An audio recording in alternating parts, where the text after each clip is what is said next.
Bismillahirrahmanirrahim. Assalamualaikum warahmatullahi wabarakatuh. Alhamdulillahirabbil alamin. Wassalatu wassalamu ala Rasulillah, amma ba'd. Takmir masjid yang saya hormati, Pak Soeharto, Pak Dwi, dan rekan-rekan sekalian, begitu pula Bapak Ibu hadirin hadirat, jamaah kaum muslimin yang insya Allah dirahmati oleh Allah Subhanahu wa Ta'ala. Karena waktunya hanya 30 menit ya, kurang lebih 35 menit sampai azan isya berkumandang, saya langsung saja hadis yang nomor ke-11 atau ke-10 ya. Itu hadis yang diriwayatkan oleh Al-Bukhari dari sanad Abi Hurairah ya, yang bunyinya al-muslimuna man salimal muslimuna min lisanihi wa yadihi. Seorang muslim yang hakiki itu adalah orang yang menjaga muslim yang lain dari bahaya lisannya dan bahaya tangannya.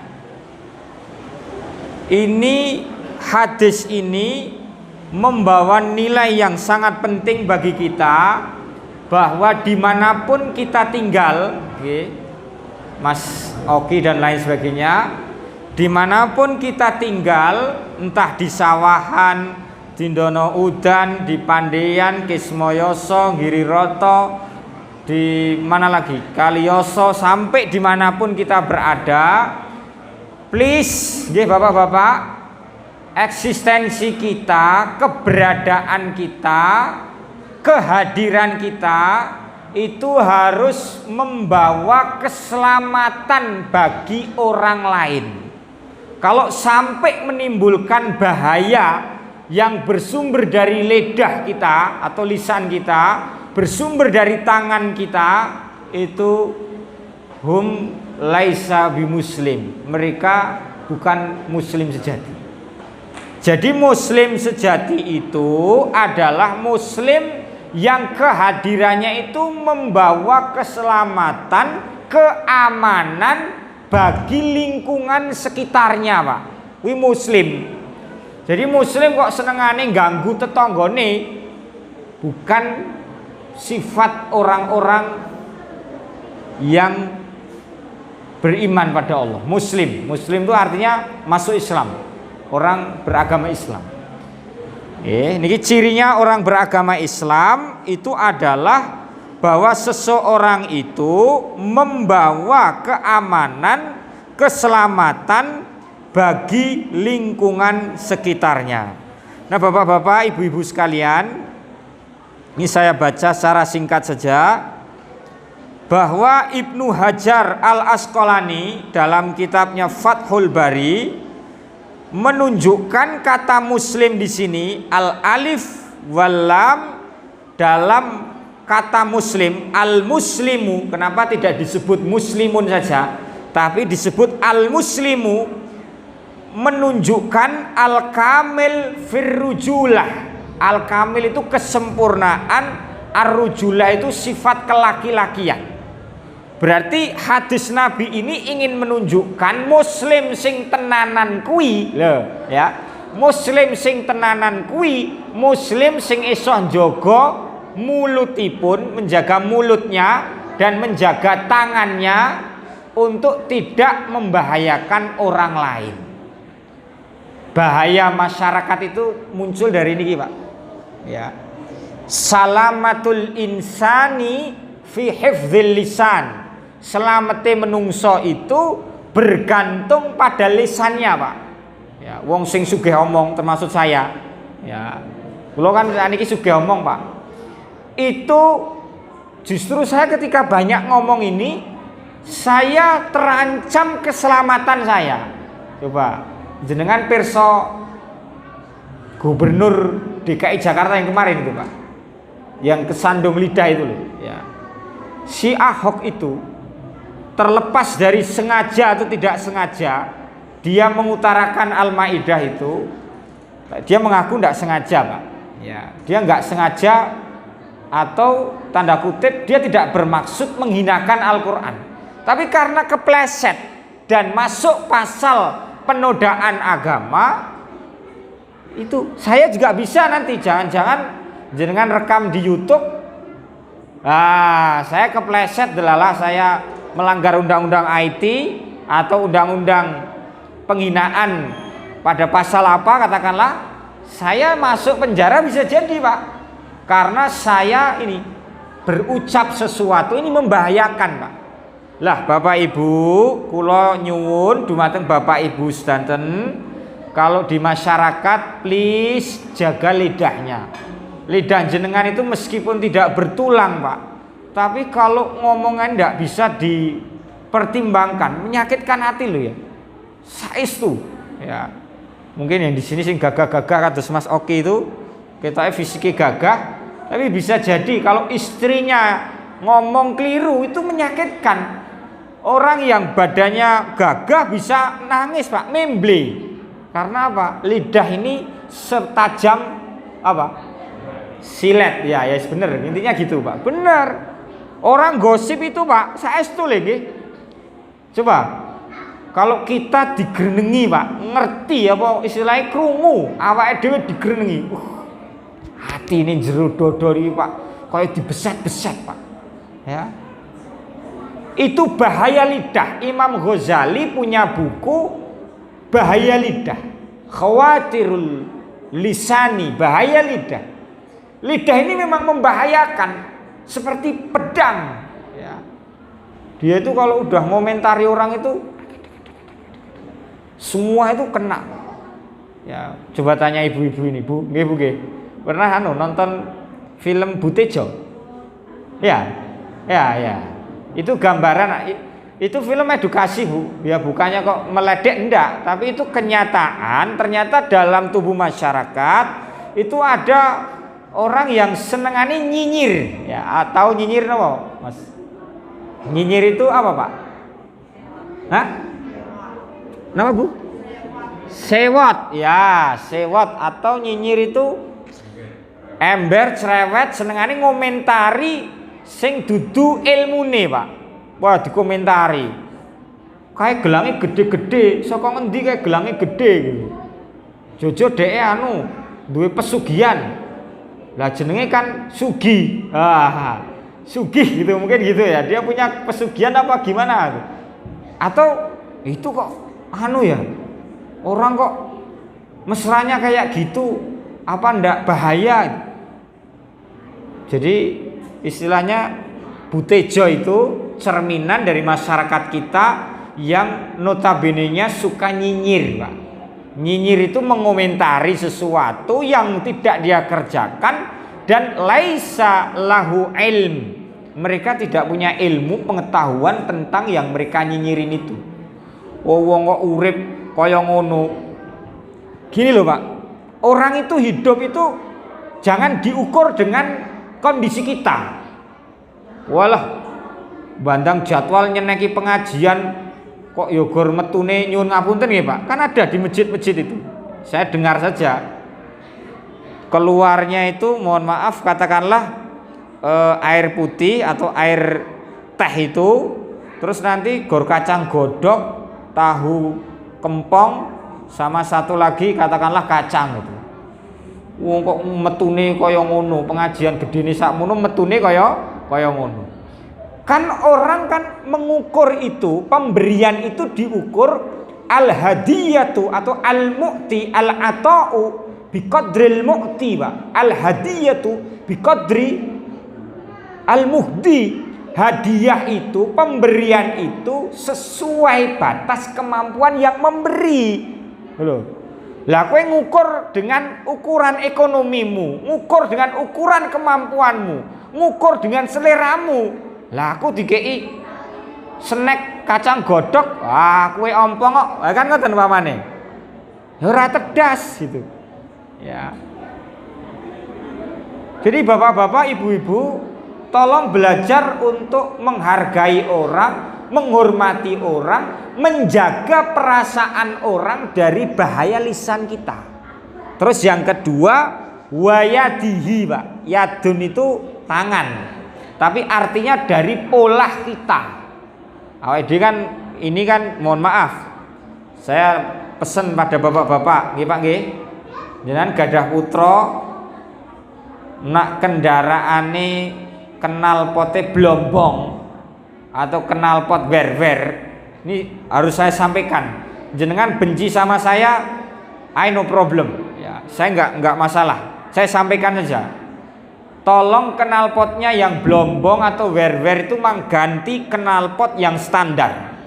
Kendaraan apik-apik, katakanlah kendaraan Vario atau Beat sing apik-apik, wis didesain profesornya, suarane lembut, orang ganggu uang, tapi kemudian diganti apa? Knalpot blombong atau wer-wer, toa masjid dadeke knalpot, Pak. Ya.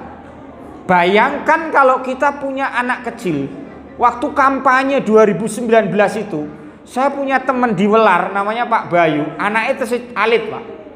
Enek wer-wer niku, anak eling cilik glagapan, ngoten niku, Pak.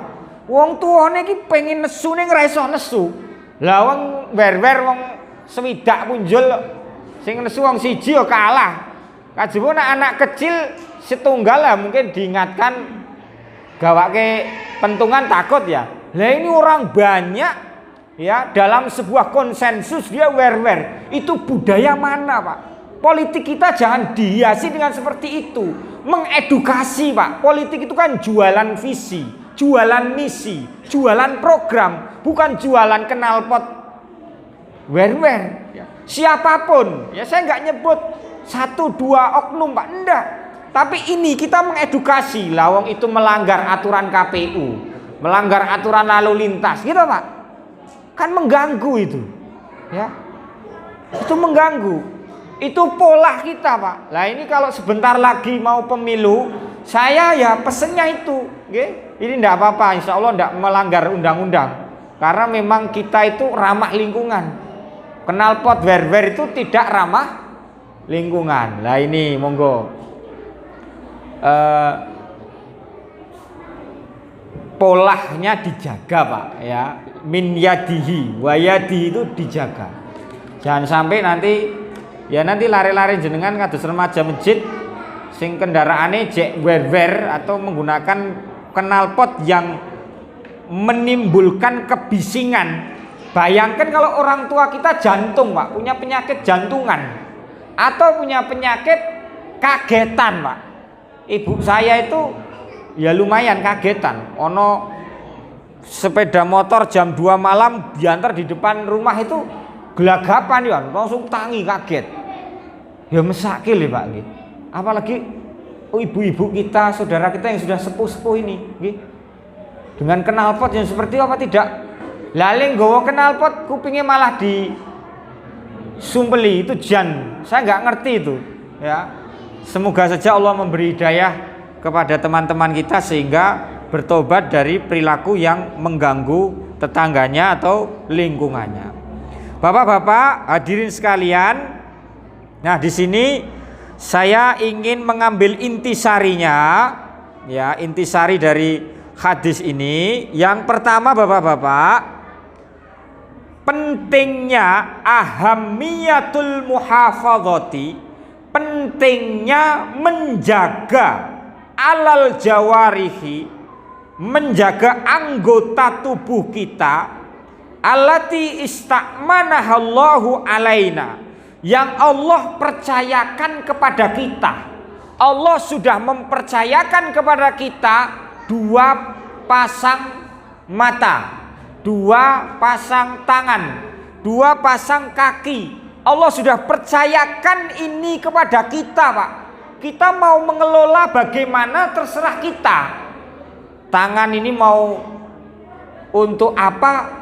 Silakan panjenengan yang kelola. Arab tinggi kebajikan ya bisa, untuk kejahatan juga bisa.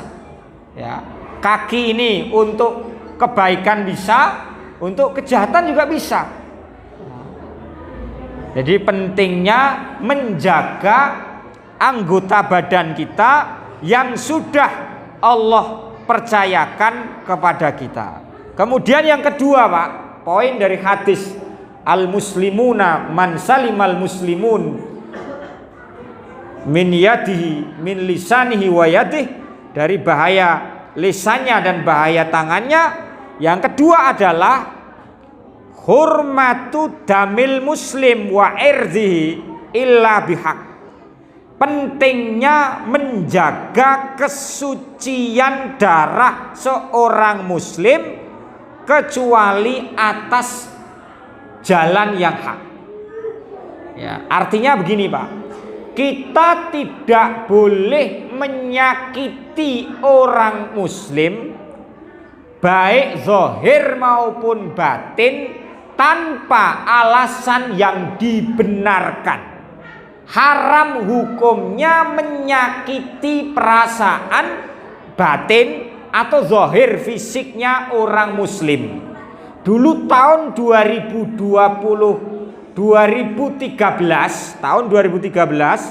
di Provinsi Sinai di Mesir, wong sholat jamaah, sholat Jum'ah, satu masjid dibom, Pak.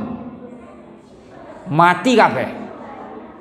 Sing ngebom yo hafal Quran, ya. Yang ngebom juga hafal Quran, yang ngebom juga membaca kalimat takbir dan la ilaha illallah. Nah, ini kenapa dulu saya pesan pada bapak-bapak, nak nyekolah ke anak-anak ojo gor ndelok engko kan apal Quran, Pak Torik. Istri saya itu beberapa kali menemukan kasus ya ada geria Quran, ada rumah tahfidz, rumah Quran RQ itu nggih Pak nggih. Anak-anak kecil kayak gini setelah diminta untuk tasmi' itu memperdengarkan bacaan, ternyata guru-guru itu sebelumnya menarget hafalannya, Pak. Hafalannya ditekan supaya anak kuwi dalam 3 bulan hafal 1 juz katakan. Tapi tidak diperhatikan panjang pendeknya, sehingga yang panjang dipendekkan, yang pendek dipanjangkan. Padahal anak itu hafalan di usia dini, Pak, dan kelak akan menjadi imam. Ini kan kesalahan fatal. Jadi yang pertama dilakukan adalah tashihul qiraah, membenarkan bacaan. Ya. Kenapa penting, Pak, menjaga kesucian darah manusia itu penting? Kenapa? Contohnya, saya dengan Pak Soeharto katakanlah. Beliau menghormati, menghargai saya karena saya hamba Allah. Demikian juga sebaliknya, saya menghormati beliau karena beliau hamba Allah. Bahkan gini, Pak, ini mohon maaf ya Pak, mungkin di sini juga nggak tahu di masjid ini bagaimana. Saya itu sama istri itu ngamati masjid-masjid di Solo Raya ini, Pak. Mesti nak pengajian, enek pengajian atau kajian di masjid itu, materi ini menawi mboten tafsir, hadis, fikih, akidah. Tafsir, hadis, fikih, akidah. Wis gur kuwi terus, Pak. Padahal Islam itu terdiri dari 3 elemen. Elemen iman masuk akidah, Islam masuk syariat, elemen ihsan, Pak. Seperti jenengan buka hadis Arba'in Nawawi bab 2 atau hadis kedua. Hadis tentang Jibril mengajarkan apa itu Islam, apa itu iman, apa itu ihsan. Orang melupakan al-ihsan, loh, ya. Al-ihsan itu nanti akan mengantarkan kita kepada ilmu hakikat, Pak. Ilmu apa? Hakikat. Ilmu hakikat itu akan melahirkan sikap seorang hamba itu selalu melihat keagungan Allah, selalu melihat kebesaran Allah dalam setiap ciptaannya. Coba digarisbawahi Pak. Melihat kebesaran keagungan Allah dalam setiap ciptaannya. Jadi saya melihat panjenengan ini, saya melihat kebesaran Allah. Ya. Melihat lautan yang begitu, samudra yang begitu luas, menghampar luas, itu karena memang kita melihat kebesaran Allah di situ. Allahu Akbar, Masya Allah, laut kok bedini kayak ini, kan gitu. Melihat, katakanlah saya dengan Pak Soeharto niki mawon, atau tadi saya pagi-pagi itu mejang anten Pak, itu saya melihat pasangan pengantin baru, orang tuanya, itu hati saya kecil, istilahnya itu tersentuh Pak. Melihat bagaimana Allah itu meletakkan dalam diri manusia itu kasih sayang. Anake dipek wong ku ya seneng nih, ya dirasa sedih Pak. Aduh, anakku wedok arep digondol wong, kan ngoten Pak. Arep dibawa orang lain gitu. Jadi yo nangis, sungkem itu nangis. Waduh, luar biasa. Ya. Ini perasaan ini tidak ada loh Pak di diri makhluk Allah yang lain, ya. Tidak sebesar perasaan manusia. Tinggi manusia itu. Selain dia diberi hati, dia diberi akal. Kucing wae duwe perasaan kok Pak. Nak jenengan tamatkan, kucing itu aja punya perasaan. Ya. Saya punya kucing di rumah satu itu. Angger wis subuh wis meong-meong, kabeh lawang di napa Pak? Didesesi, apa istilahnya itu? Meong-meong desi. Nanti jam 2 malam nak pengen atau pipis ngoten nggih meong-meong enggak berhenti-berhenti Bu. Pengen metu ngoten lho, karena dia ndak akan pipis atau tidak akan di sembarang tempat. Tempatnya di pasir, di luar gitu. Apa kucing aja punya perasaan sebenarnya. Kita juga manusia gitu Pak. Hadis ini menjaga perasaan orang. Darahnya itu suci. Darah Pak Harto suci. Darah saya juga suci bagi beliau. Beliau tidak boleh mateni kula. Kalau dipateni itu mboten kenging. Demikian juga sebaliknya, saya membunuh Pak Harto juga tidak boleh. Haram hukumnya. Ya. Nggih Pak nggih, Ibu-ibu nggih. Itu poin yang kedua. Terus kemudian yang berikutnya, yang ketiga,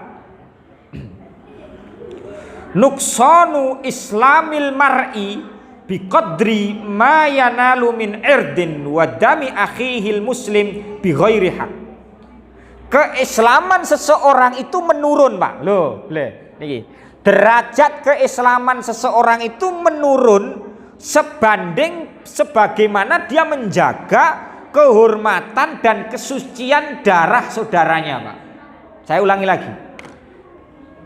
Kualitas atau derajat seorang muslim itu turun, keislamannya itu turun sebanding dengan sebagaimana dia menjaga kehormatan dan kesucian darah saudaranya.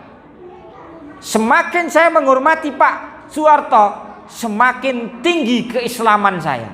Tapi penghormatan saya kepada beliau kok semakin rendah. Di situ kualitas keislaman saya juga menurun. Lah, ini kita diuji Pak. Monggo Bu, bareng-bareng ngaji Bu.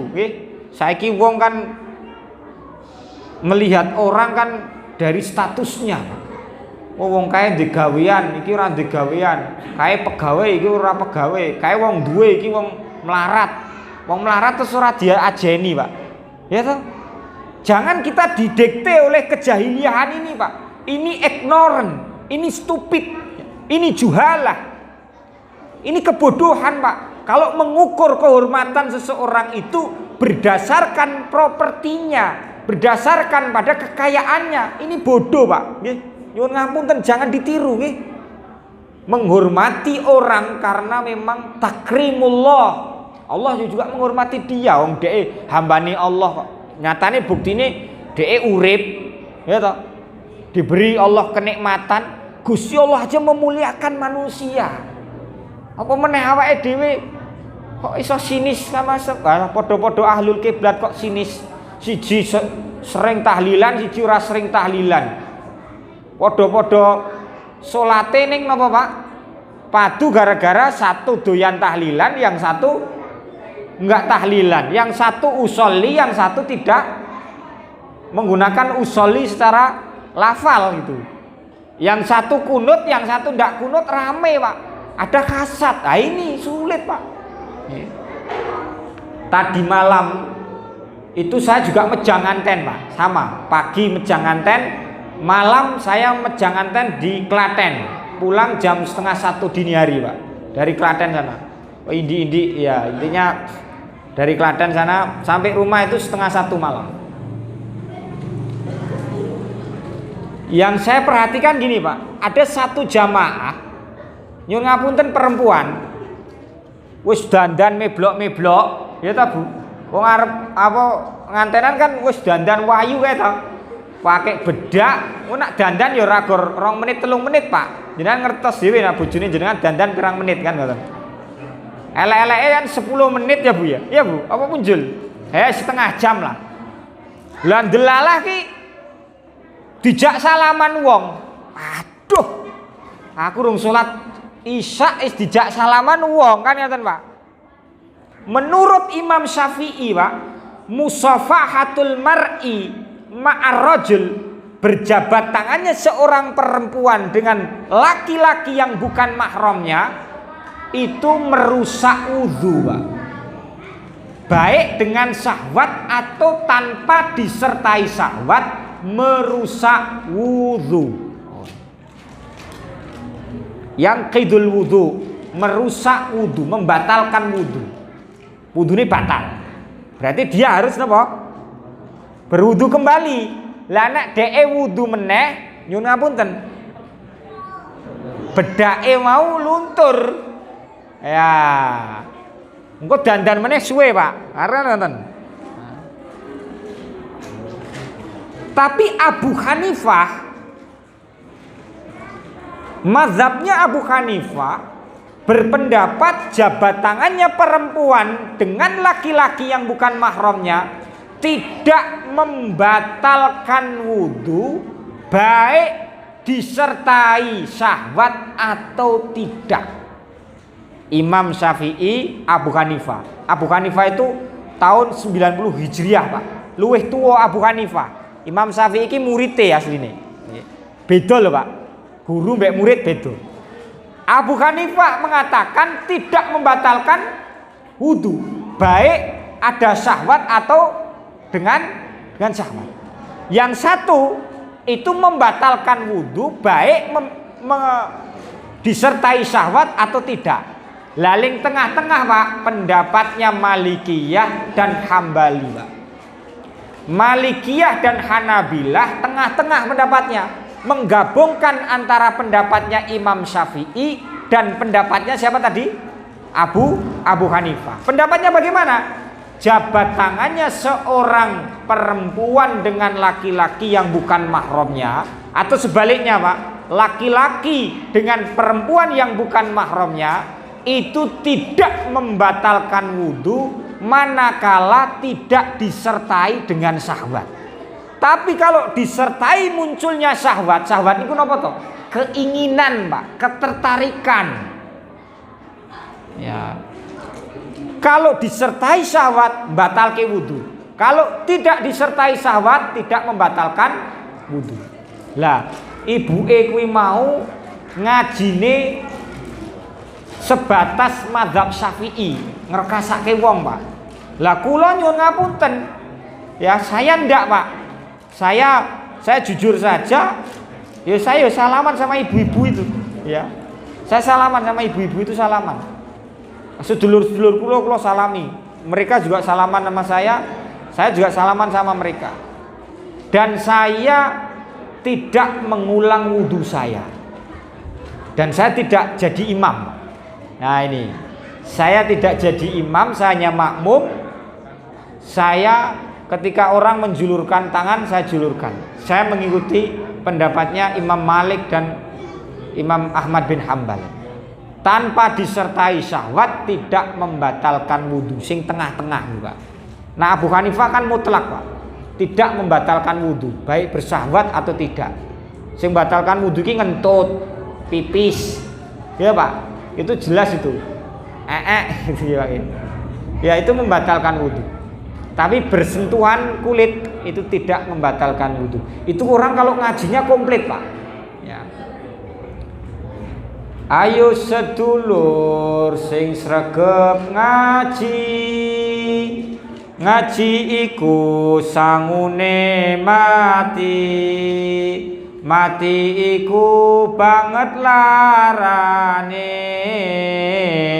Sebab nyawane ilang saking ragane. Saya ulangi lagi. Pentingnya wong saiki ngaji, Pak, ben ngerti.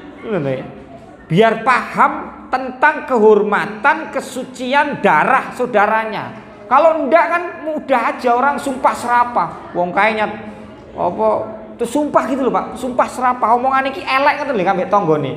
Padahal dalam agama dilarang kita seperti itu. Kuncinya untuk tahu ngaji, Pak, pengajian. Ya. Ayo sedulur sing sregep ngaji. Ngaji iku sangune mati.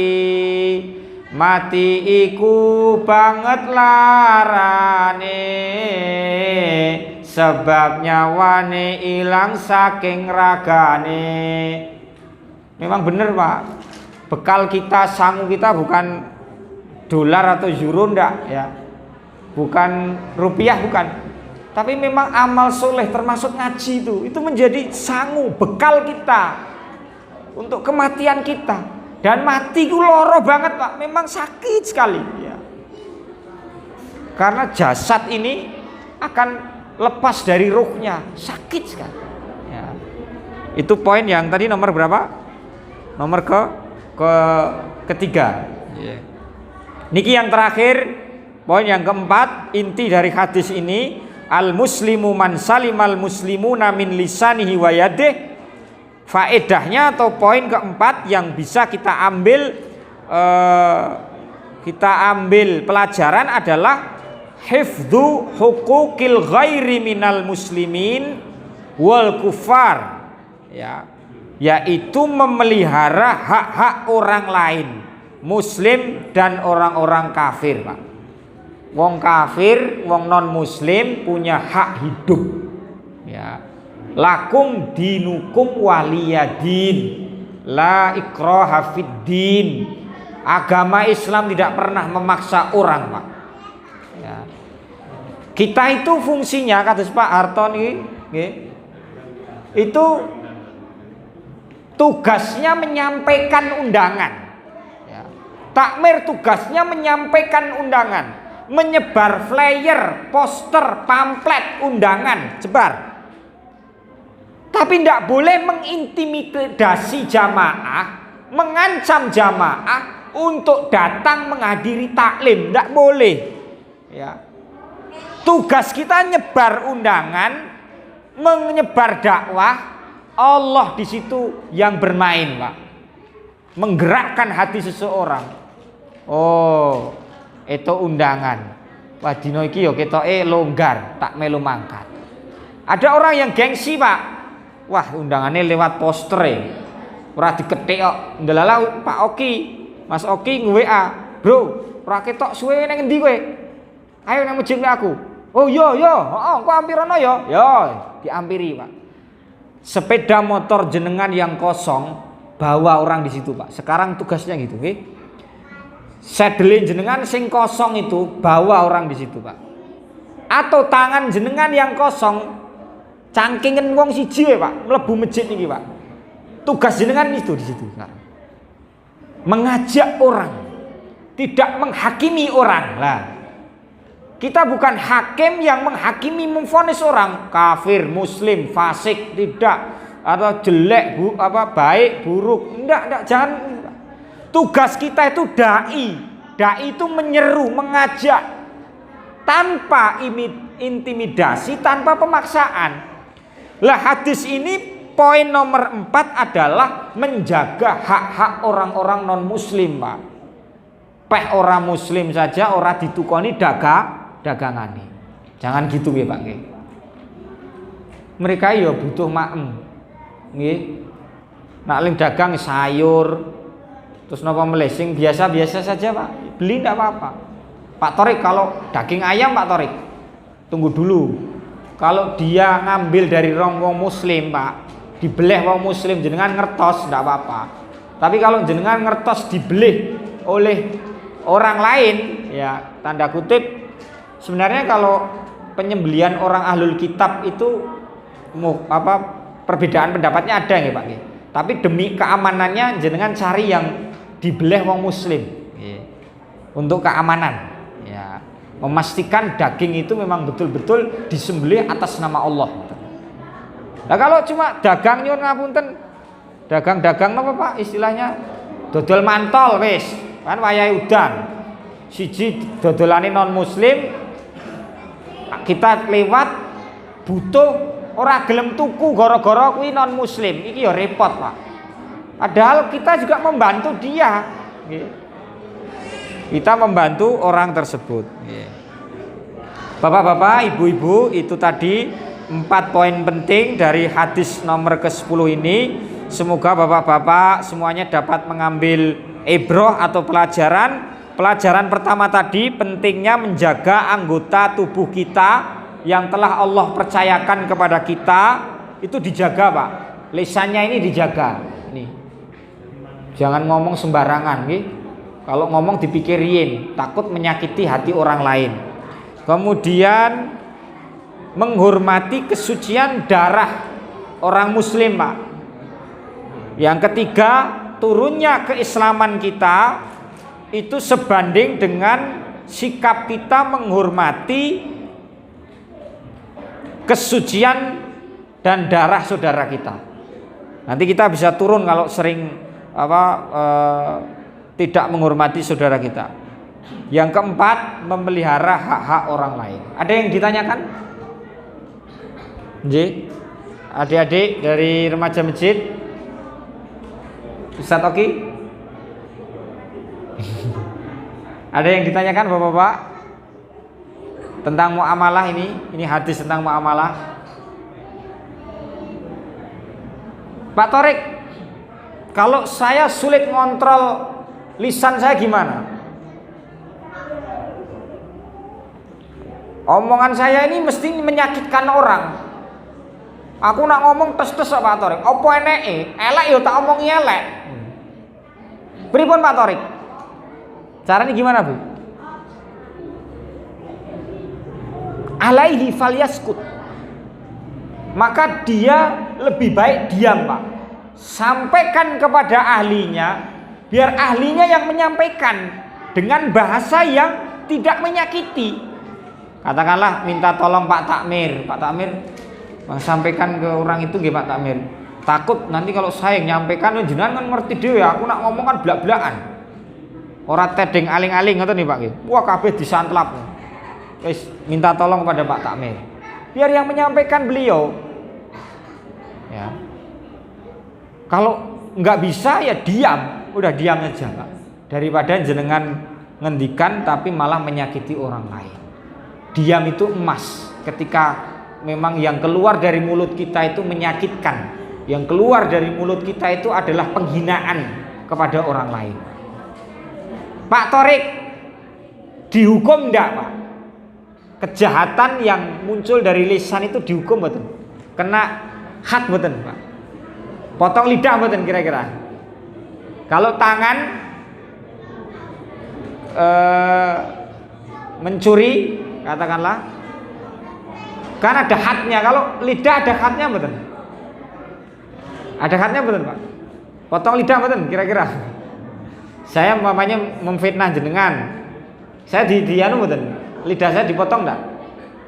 Hukum fitnah itu apa Pak? Fikihnya gimana? Lah ini masuk kategori fikih tentang had kejahatan lisan, namanya jarimatul lisan, kejahatan lisan itu memang asyaddu minal qatl Pak. Secara hukum fikih dia tidak dikisos, tapi jarimah dosanya itu lebih berat dari pembunuhan. Ngeri loh Pak. Padahal gor wong napa Bu? Orang apa? Memfitnah itu kan hanya ngomong toh. Tapi dosane kuwi luwih gede daripada pembunuhan, menghabisi nyawa orang. Ini dosa besar loh ya. Fitnah itu dosa besar. Hati-hati, jangan pernah main-main dengan fitnah. Tidak boleh ngomong yang tidak benar, tuduhan yang tidak benar. Ya. Ini hati-hati nggih. Ada yang lain Bapak-bapak, Ibu-ibu? Ini 4 poin ini saja yang dapat saya sampaikan. Kurang lebihnya saya mohon maaf. Ini waktunya Isya nggih. Ada waktunya Isya. Tapi kalau ada pertanyaan enggak apa-apa. Nggih, pun. Mari kita berdoa bersama-sama untuk kebaikan fid dunya wal akhirah. A'udzubillahi minasyaitonirrajim. Bismillahirrahmanirrahim. Alhamdulillahi rabbil alamin. Hamdan syakirin, hamdan naimin, hamdan yuwafi ni'amahu wa yukafi'u mazidah. Ya Rabbana lakal hamdu kama yanbaghi li jalali wajhika wa 'azimi sultanik. Allahumma shalli ala sayyidina Muhammadin wa ala alihi wa ashabihi ajma'in. Allahumma ighfir lana dhunubana, Allahumma ighfir lana dhunubana wa dhunuba walidina warhamhum kama rabbawna shighara. Allahumma ighfir lil muslimina wal muslimat wal mu'minina wal mu'minat al ahya'i minhum wal amwat, al ahya'i minhum wal amwat, innaka sami'un qaribun mujibu da'awat. Allahumma inna nas'alukal jannah, Allahumma inna nas'alukal jannah wa ma qarraba ilaiha min qawlin wa amal, wa na'udzubika minan nar, wa na'udzubika minan nar wa ma qarraba ilaiha min qawlin wa amal. Allahumma ij'al hadhil qaryah sawahan aminatan mutmainnatan ya arhamar rahimin. Allahumma ij'al baladana Indonesia hadza baladan aminan mutmainnan wa sa'ira biladil muslimin. Rabbana atina fid dunya hasanah wa fil akhirati hasanah wa qina adzabannar. Subhana rabbika rabbil izzati amma yasifun wa salamun alal mursalin walhamdulillahi rabbil alamin. Akhirul kalam, wassalamualaikum warahmatullahi wabarakatuh.